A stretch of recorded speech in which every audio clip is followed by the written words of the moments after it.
This is my cheat sheet for Wednesday, March the 7th, and I'm freshly shaven today. Alright, coming off of the Super Tuesday situation, one big thing did happen. Mitt Romney, and by a point,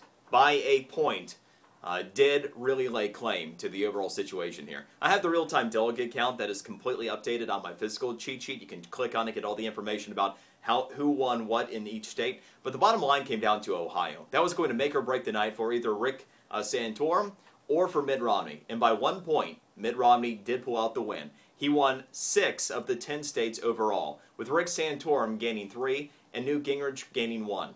I said going in, I thought this was going to end up making it a two-person race, and I think that's what's going to have happened here. It's really hard to see how Newt Gingrich is going to get from here to there. Despite the impressive win in his home state of Georgia, which did have the most delegates at stake last night, the problem is Newt Gingrich didn't have good finishes anywhere else. He didn't even finish as high as second. So being as far behind in delegates, and he's more than 3-1 behind Mitt Romney right now, and a decent distance behind Rick Santorum, it really becomes problematic for him. But he's pulled a couple other rabbits out, so I suppose you can't count him out just yet. Rick Santorum, meanwhile, is going to have a really difficult fight on his hands.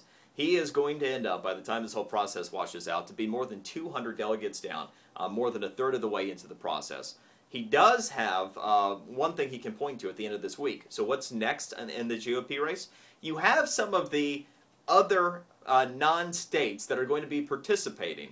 Places like Guam and the Virgin Islands on Saturday. But there is one state of size that is going to be on tap as part of the 4 elections taking place on Saturday, and that is the Kansas caucus. Now that is something that could play very well for Rick Santorum. Keep in mind one of the states he won last night was Oklahoma. Geographically, and it being a caucus situation, that could play as a strength for Rick Santorum. So we point to Saturday, and it looks like Rick could end up having a good Saturday. Let's talk a little bit about what's going on with gas prices, the stock market. Gas prices. Good news, bad news. The good news is, what you're paying at the pump right now is going to level off. You're not going to see much more of an increase at the pump. On the upside right now, you're likely to see no more than 3 cents at the pump. I said by the end of this week we'll have washed through. By today, by Wednesday, it looks like most of the price increases will have washed through. Here's the bad news.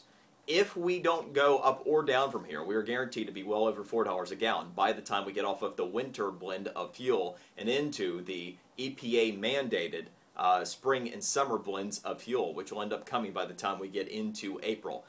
So that's that scenario. Now, as for the stock market, I started getting with the market down a couple hundred points yesterday. People were saying, what's up?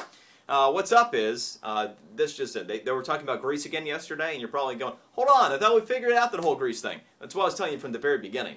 The whole thing in Greece was a bit of charades. Nothing has actually been solved there just yet. The bigger thing that you need to know is that given the energy prices that we're facing and how I think it's going to impact consumer spending and slow down the overall growth in the economy, and with the stock market being as high in valuation as it is right now, I still say that the stock market short term makes me nervous. I'm not saying to pull all your money out of it by any means. I still have some stock market exposure. But real estate, make no mistake, real estate is the single best bet right now for your money. And you can pretty much take that to the bank, literally. Alright, that is the cheat sheet for today. More information, it's iPad HD day. I've got the final, what is it going to be type of things on my physical cheat sheet as well before the announcement today. Enjoy yours. See you tomorrow.